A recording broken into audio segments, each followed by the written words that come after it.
friends, for the family picking pack.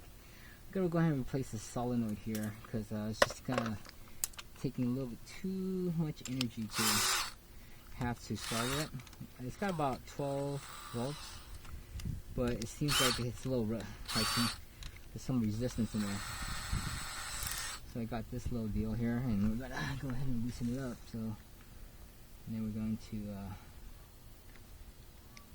you know, I should probably unplug everything too. So you might want to do that.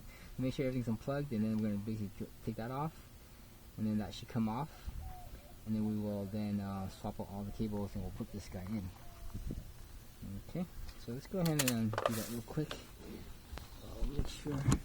I need to take off my battery, so let me pause the video because I think my battery is different from your battery.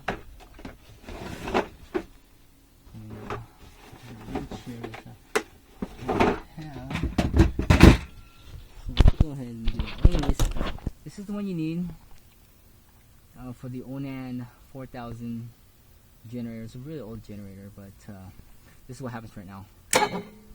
There's just not enough. It's just too much resistance here, and I noticed that the oil leaks in here, so there might be a little bit of a short, but it does it, but it's just that needs to be replaced. So let's go ahead and do that. Alright, links in the description below. Thanks for watching.